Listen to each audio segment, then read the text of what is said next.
Hello students, कैसे हैं आप। स्वागत है आपका आज के वीडियो में। बच्चों, लास्ट टाइम में अपन बात कर रहे थे द्विध्रुव के कारण इलेक्ट्रिक फील्ड कैलकुलेट किया था किस पर, ऑन एक्सल पर। तो डाइपोल के कारण द्विध्रुव ज्ञात किया था अपन ने एक्स एक्स पर, और उसकी वैल्यू क्या आई थी अपने पास, E = 2kp/r³। आज अपना जो टॉपिक रहेगा वो रहेगा द्विध्रुव के कारण निरक्षीय रेखा पर स्थित बिंदु पर विद्युत क्षेत्र की तीव्रता, मतलब intensity of electric field at point on the equatorial line on A electric dipole. ठीक है, इसको अपन देखते हैं। कल वाले टॉपिक में तो अपन पहले वाले के अंदर तो क्या था कि एक्स पे था, आज किस पे बात करें अपन, वाई पे। जैसे ये -q और ये ले लिया कोई +q, ये डाइपोल है कोई। ठीक है, डाइपोल है, इसकी टोटल दोनों के बीच की डिस्टेंस अपन क्या मान लिया, कोई 2a। टोटल डिस्टेंस क्या मान लिया अपन ने, 2a। तो इसके सेंटर पॉइंट से ये डिस्टेंस a हो जाएगी, ये डिस्टेंस क्या हो जाएगी, a हो जाएगी। अब इसका yx मतलब यहाँ पर बात कर रहे हैं, इसके सेंटर पॉइंट से इस पर कोई अपना पॉइंट P है, इस पर पॉइंट क्या है, P, जहां पर अपन क्या कैलकुलेट करेंगे, इलेक्ट्रिक फील्ड। ठीक है ना। अब देखो इलेक्ट्रिक फील्ड यहां पर कैलकुलेट करें तो यहां से पहले तो ये डिस्टेंस दोनों की +q से और -q से सेम होगी कि नहीं होगी। अगर इसको अपन r ले ली तो ये डिस्टेंस क्या हो जाएगा, देखो √a² + r², और ये डिस्टेंस पे क्या हो जाएगी, a² + r² का √। क्यों, देखो समकोण त्रिभुज बन गए, तो आधार स्क्वायर + लंब स्क्वायर = ये हो जाएगा। ठीक। अब पॉइंट P पर अपने को इस डाइपोल के कारण क्या निकालना है, इलेक्ट्रिक फील्ड। तो अपन ने लास्ट वाला वीडियो में आपने देखा होगा, सबसे पहले इलेक्ट्रिक फील्ड के लिए अपन क्या करते हैं, डायरेक्शन। तो इस +q के कारण जो इलेक्ट्रिक फील्ड पॉइंट P पर होगा उसकी डायरेक्शन ऐसे आउटर आएगी कि नहीं आएगी, प्लस से माइनस ही तो होती है, तो ये आ गई E+। ऐसे आपका माइनस के कारण जो इलेक्ट्रिक फील्ड आएगा उसकी डायरेक्शन इसकी तरफ, खुद की तरफ आएगी, तो ये हो गया E-, क्योंकि देखो ऐसे होती है प्लस से माइनस की ओर। तो देखो प्लस के कारण तो ऐसे बाहर की ओर, और माइनस के कारण इसकी ओर आ गई। ये पॉइंट P पर दो इलेक्ट्रिक फील्ड आ गए, पॉजिटिव चार्ज के कारण और नेगेटिव चार्ज के कारण। ठीक। अब देखो इसमें कौन कौन है कि बिंदु P पर परिणामी विद्युत क्षेत्र। तो क्या करेंगे अपन, वही चीज अध्यारोपण सिद्धांत। तो EP बराबर आप कहोगे E+ वेक्टर + E- वेक्टर। इन दोनों विद्युत क्षेत्रों का क्या कर देंगे, सदिश योग कर देंगे। लेकिन आप देखो दोनों समान दिशा में नहीं है, प्लस और माइनस के कारण जो विद्युत क्षेत्र है वो अलग अलग है। तो अपन सबसे पहले तो क्या करें कि इनको किसी एक पर्टिकुलर डायरेक्शन के लिए देखें। तो अपन यहाँ पर एक XY तल डिनोट कर लेते हैं। क्या डिनोट कर लें, कोई XY तल ऐसे, ये मान लो Y हो गया और ये X हो गया। ऐसे इधर भी क्या ले लें अपन, एक कोई Y। ठीक है। अब देखो ये थीटा, तो ये भी थीटा होगा Z, और ये यहां से थीटा बना रहा है, तो नॉर्मल सी बात है ये भी क्या बनेगा, थीटा।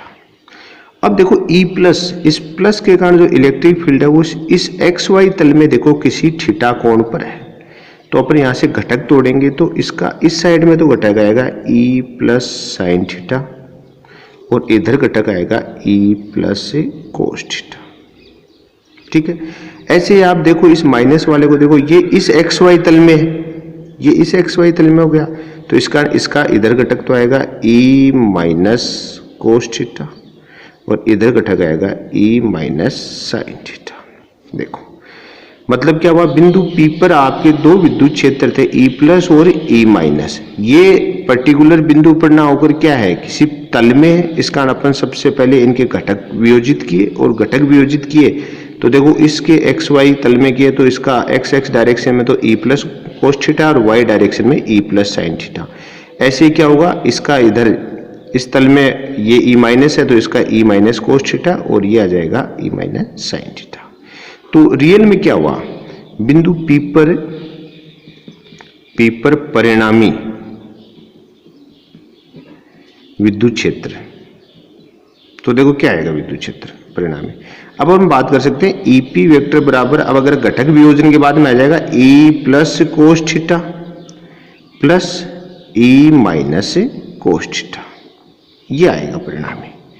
अब आप पूछ सकते हो कि सर ये साइन थीटा कहाँ जाएंगे, ये दोनों देखो एक दूसरे के प्रति समांतर हैं, एक दूसरे के अपोजिट डायरेक्शन है, इस कारण कैंसिल हो जाएंगे, वैल्यू सेम रहेगी क्योंकि दोनों का परिमाण सेम है, डिस्टेंस सेम है।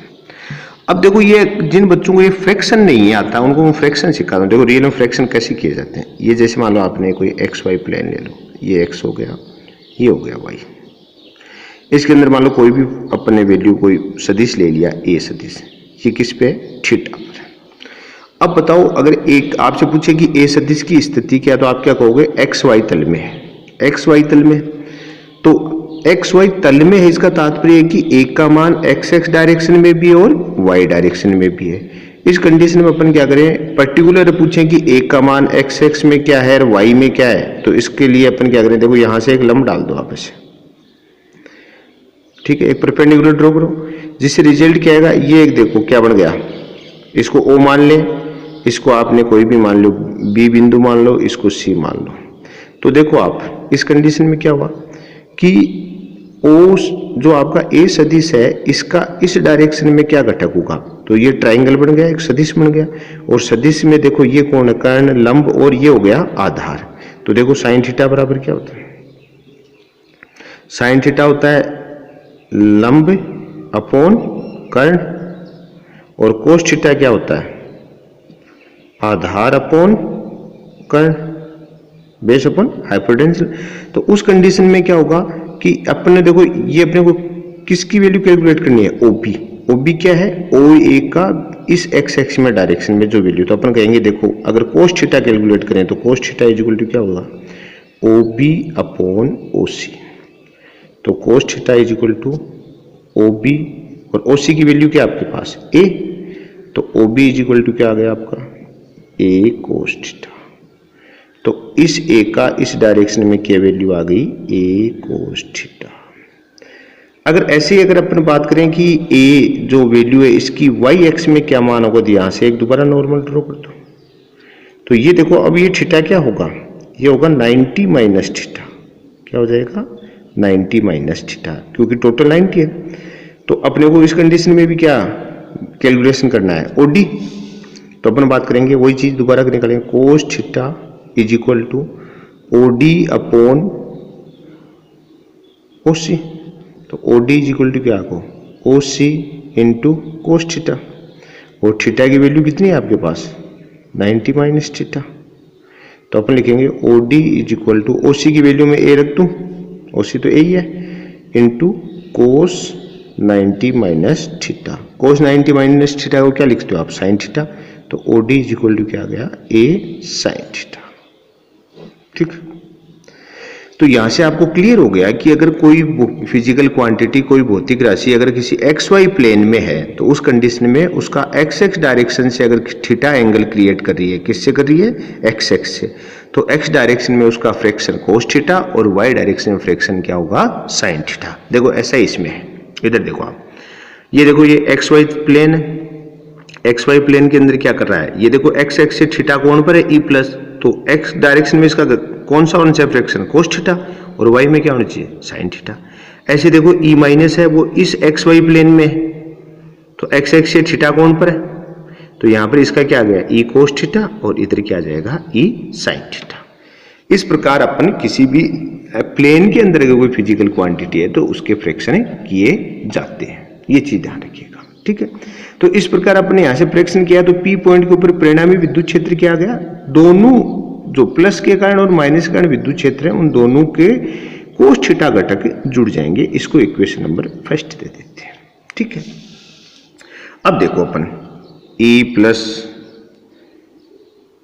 इज इक्वल टू क्या होगा, के Q upon are square plus A square का होल स्क्वायर, किससे फोर्स सिद्ध किया, E इज इक्वल टू क्या होता है, K Q upon are square. ऐसे E minus is equal to क्या होगा, के Q upon under root are square plus A square का होल स्क्वायर। ठीक है, और कोस थीटा क्या होगा, कोस थीटा देख लो आपके सामने ये त्रिभुज है तो इसमें बेस अपॉन हाइपोटेन्यूज, तो ये कोस थीटा इक्वल हो जाएगा a upon under root a square plus r square. ये देखो सबकी वैल्यू पुट हो गई अपने यहाँ से, के क्यू अपॉन आर स्क्वायर से ये निकाल लिया, प्लस निकाल लिया, माइनस निकाल लिया और कोस थीटा। अपन कह देंगे put the value in equation first में पुट करें तो देखो EP इज इक्वल टू क्या आएगा, k Q upon under root are square plus A square का whole square into cos theta है, तो कोस थीटा की वैल्यू क्या है अपने पास, a upon under root a square plus r square plus k Q upon under root are square plus A square का whole square into A upon under root a square plus r square. मतलब दोनों की value same है, इसको directly अपन 2 कर सकते हैं। ठीक है, तो इसको अपन लिख सकते हैं, देखो EP इज इक्वल टू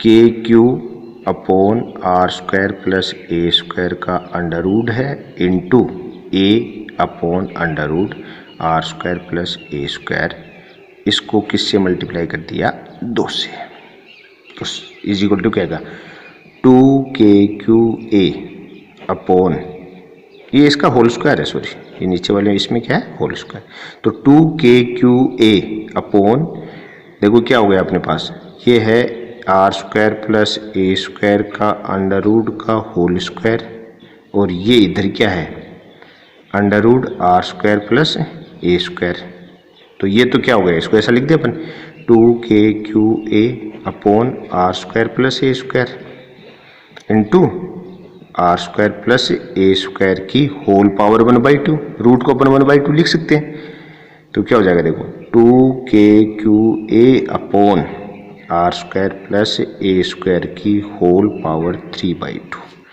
ये अपना आ गया EP की वैल्यू। ठीक है, अब वही चीज नीचे से आर स्क्वायर कॉमन ले तो EP is equal to 2KQA upon are square common ले से, तो देखो आर स्क्वायर की होल पावर 3/2 और अंदर क्या बच गया 1 plus A square upon are square का होल पावर 3/2, तो ये क्या हो गया EP इज इक्वल टू आ गया 2KQA upon are cube 1 plus A square upon are square की होल पावर 3/2। कंडीशन वही वापस, R ग्रेटर देन A, यदि R A से बहुत बड़ा है तो उस कंडीशन में क्या हो जाएगा, उस कंडीशन में लिख देंगे अपन a square upon are square is equal to 0, तो हमारे पास EP इज इक्वल टू क्या आ जाएगा 2KQA अपॉन आर क्यूब, और P बराबर क्या होता है Q इंटू 2A, तो EP बराबर आ जाएगा KP अपॉन आर क्यूब। ये आपके y एक्स या निरक्ष के ऊपर आपका इलेक्ट्रिक फील्ड आ गया, और x एक्स पे क्या आया था 2KP upon are cube, y पर क्या आया KP अपॉन आर क्यूब। ये अपना डेफिनेशन एक बार आप दोबारा देख ले। ठीक है, देखो आप अपन बात कर रहे हैं द्विध्रुव के कारण निरक्षीय रेखा, मतलब उसके लंबवत।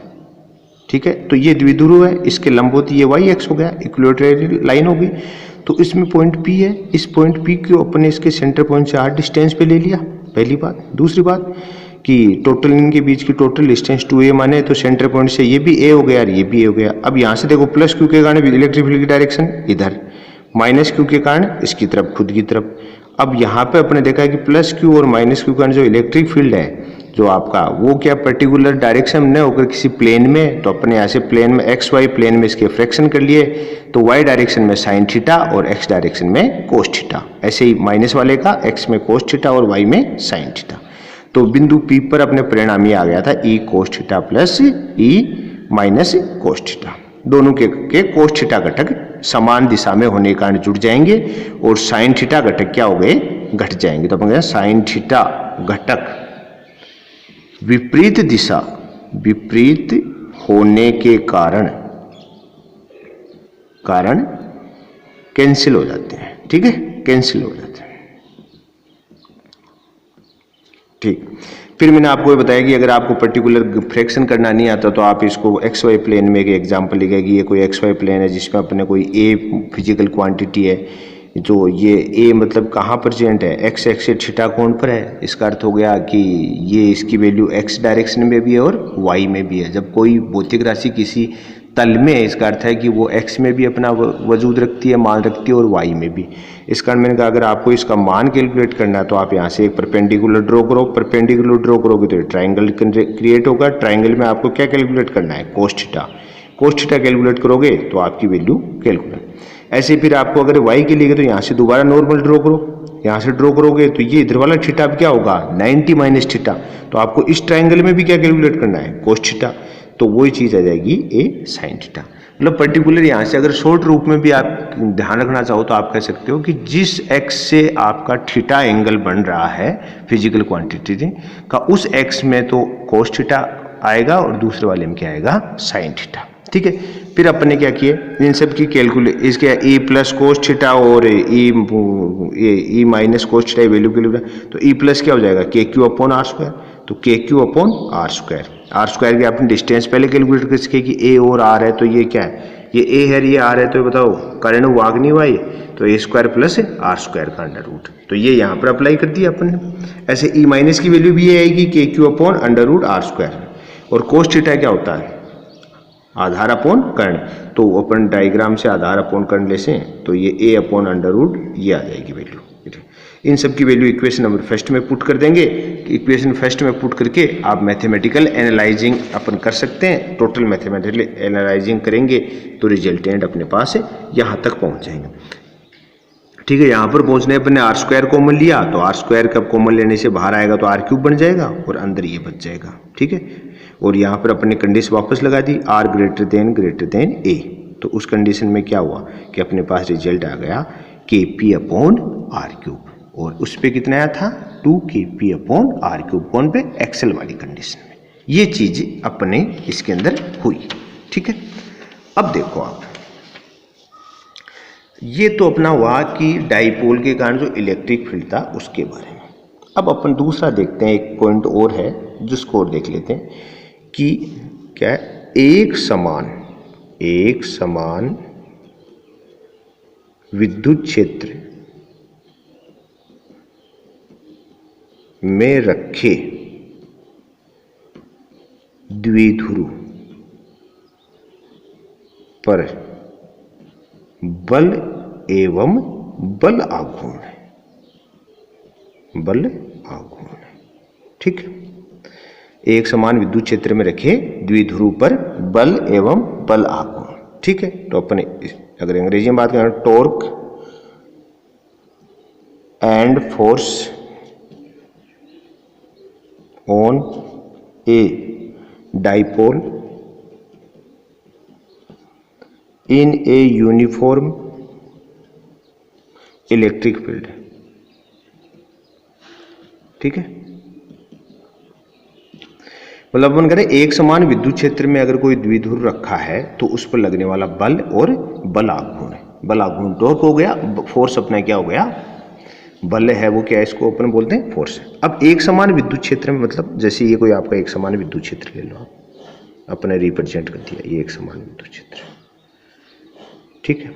इसमें आपने कोई द्विध्रुव रख दिया, ये लो, ये माइनस क्यू है, ये क्या ले लिया प्लस क्यू, ये इसका सेंटर पॉइंट है। तो ये डिस्टेंस अपन ए ले लें, ये डिस्टेंस क्या ले लें, ए।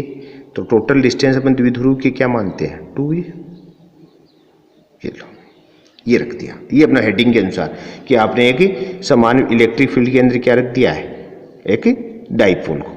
अब डाइपोल को रखा है तो आप देखो इलेक्ट्रिक फील्ड से पता लग रहा है कि इधर क्या है, कोई पॉजिटिव है, इधर क्या है, कोई नेगेटिव है। तो देखो ये माइनस है, तो किसी भी इलेक्ट्रिक फील्ड में यदि कोई आवेश रखा है तो उस पर फोर्स की वैल्यू क्या होती है, F बराबर QE। अपन पहले डिस्कस कुछ के, तो इस पर इधर इस डायरेक्शन में फोर्स लगेगा F is equal to QE, ठीक है। ऐसे ही ये प्लस है तो इस पे भी F बराबर QE लगेगा, डायरेक्शन इस साइड में लगेगा, तो इस पे एक इधर फोर्स लगेगा F is equal to QE, ठीक है। अब देखो आपको, तो ये तो बल हो गए, एक समान विद्युत क्षेत्र में रखे डाइपोल पर बल क्या हो रहा है, एक तो लग रहा है आपको, इसको मान लो F1 मान लो और इसको क्या मान लो F2, F1 और F2, तो अपन करें बल क्या हो गए, F1 is equal to QE is equal to mod F2 is equal to QE, मतलब लगने वाले दोनों बल हैं आपके, ये परिमाण में समान है लेकिन डायरेक्शन में क्या है, अपोजिट। तो परिणामी बल क्या हुआ, परिणामी बल बराबर क्या आएगा, शून्य। किसी भी यूनिफॉर्म इलेक्ट्रिक फील्ड में यदि कोई डाइपोल है तो उस पर परिणामी बल क्या लगता है, जीरो। क्यों, क्योंकि आपने देखा होगा कि प्लस के ऊपर लगने वाला बल और माइनस के ऊपर लगने वाला बल परिमाण में तो समान है लेकिन दिशा में क्या है, विपरीत, इस कारण एक दूसरे को कैंसिल कर लेंगे। लेकिन आपको पता है दोनों बल संपाती नहीं है। संपाती नहीं होने के कारण क्या है कि ये इसमें एक आघूर्ण टॉर्क जनरेट करेंगे, इसमें एक आघूर्ण होगा, ये मतलब जैसे ये आपका एक डाइपोल है, इस डाइपोल के ऊपर मान लो एक फोर्स तो इस डायरेक्शन में नीचे लग रहा है, एक फोर्स इसमें ऊपर लग रहा है, तो ये देखो डाइपोल को मैं पता है रिजल्टेंट फोर्स तो क्या हो गया, जीरो, लेकिन आपको पता है ये फोर्स इसको ऐसे रोटेट करा देंगे, ये रोटेशन जनरेट करेंगे, जैसे रोटेशन जनरेट होगा तो क्या बन जाएगा, टॉर्क। तो यहां पर क्या बनेगा, ये बल संपाती नहीं है, अतः आघूर्ण पैदा होगा, रोटेशन होगा, ठीक है। रोटेशन होगा तो देखो बल आघूर्ण का फॉर्मूला होता है, आप जानते हो, बल आघूर्ण इज इक्वल टू क्या होता है, बल गुणा लंबवत दूरी, ठीक। अब देखो यहां फोर्स तो आप भी जानते हो, ये तो लंबवत दूरी आप जानते हो, इन दोनों के बीच की लंबवत दूरी ऐसे के लिए अपने देखो यहां से एक लंब डालना पड़ेगा, ये बनेगी लंबवत दूरी, ऐसे ये आएगी लंबवत दूरी। तो ये देखो वापस से ट्रायंगल बना के नहीं बना, ये ट्रायंगल बन गया ना, तो ये लंबवत दूरी लेओगे आप तो वही चीज sine theta is equal to क्या होता है, लंब अपॉन कर्ण। तो यहां पर क्या बन जाएगी, ये जो आपकी टोटल लंबवत दूरी ये क्या आ जाएगी, देखो लंब ये हो गया, तो यहां पर अगर एक बात करेंगे तो ये आंसर क्या आएगी, 2a साइन थीटा। क्यों, कि जैसे आप इसको a मान लो, इसको b मान लो, इसको c मान लो, तो ये ट्रायंगल हो गया ABC। इस ट्रायंगल में क्या है, BC कोण आपका लंब है, तो आप क्या लिखोगे, देखो sine theta is equal to BC upon 2a, तो BC इज इक्वल टू क्या आ जाएगा, 2a साइन थीटा। तो लंबवत दूरी क्या आ जाएगी, 2a साइन थीटा आएगी कि नहीं आएगी, ठीक है। और फोर्स की वैल्यू क्या आपके पास, तो अब इसमें वैल्यू पुट करें, बल क्या है QE और लंबवत दूरी क्या है आपकी 2a साइन थीटा, और बल आघूर्ण को किससे निरूपित करते हैं, टॉ से, तो tau is equal to QE into 2a sine theta. अब अपन जानते हैं P बराबर क्या होता है, Q इंटू 2a, तो अपन इसको टॉ इज इक्वल टू क्या लिख सकते हैं, PE साइन थीटा, क्योंकि इस पोर्शन को तो P लिख दिया और बाकी आ गया PE साइन थीटा।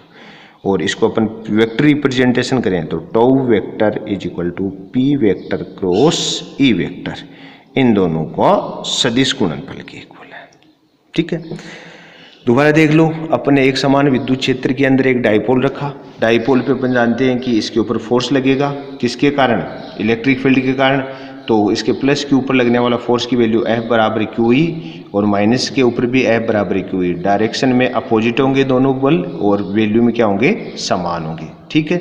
रिजल्टेंट क्या हुआ कि अपन ने कह दिया कि इस पे परिणामी बल की वैल्यू तो क्या हो जाएगी, जीरो। लेकिन अपन ने ये देखा कि ये दोनों बल क्या है, संपाती नहीं है, संपाती का अर्थ है एक ही बिंदु पर न लग रहे, ठीक है। इस कारण ये इसमें क्या करेंगे, घूर्णन पैदा करेंगे, घूर्णन पैदा करेंगे तो आघूर्ण हुआ, बल आघूर्ण की वैल्यू क्या होती है, बल गुणा लंबवत दूरी, तो बल की वैल्यू तो हमारे पास QE है और लंबवत दूरी क्या आएगी, यहाँ से अपन ने एक लंब डाल लिया, तो एक ट्रायंगल क्रिएट बन गया, ट्रायंगल क्रिएट हो गया, और ट्रायंगल के अंदर अपन ने बना लिया साइन थीटा कैलकुलेट कर लिया, तो BC अपॉन 2a और BC इज इक्वल टू आ गया 2a साइन थीटा। ये अपन ने फॉर्मूले में रख दी, बल आघूर्ण बल गुणा लंबवत दूरी, ठीक है। तो लंबवत दूरी तो इधर आ जाएगा tau is equal to QE into 2a sine theta, tau is equal to QE into 2a से P बराबर क्या होता है, Q इंटू 2a, तो P tau is equal to हो गया P साइन थीटा, और सदिश रूप में P क्रॉस E। अब देखो यहाँ से एक दो कंडीशन भी लगा सकते हैं अपन कह सकते हैं स्थिति क्या हो सकती है। First, theta is equal to 0 degree, तो देखो टो इज इक्वल टू क्या हो जाएगा, P E sine 0 degree, sine 0 की वैल्यू 0, मतलब क्या हो गया 0। तो ये वैल्यू क्या होगी, जब आपकी थीटा 0 डिग्री होगा उस कंडीशन में आप क्या कहोगे कि मैक्सिमम अधिकतम, या मतलब अधिकतम हिंदी में लिखो तो ये होगा स्थायी साम्य अवस्था, स्थायी साम्य अवस्था, ठीक है।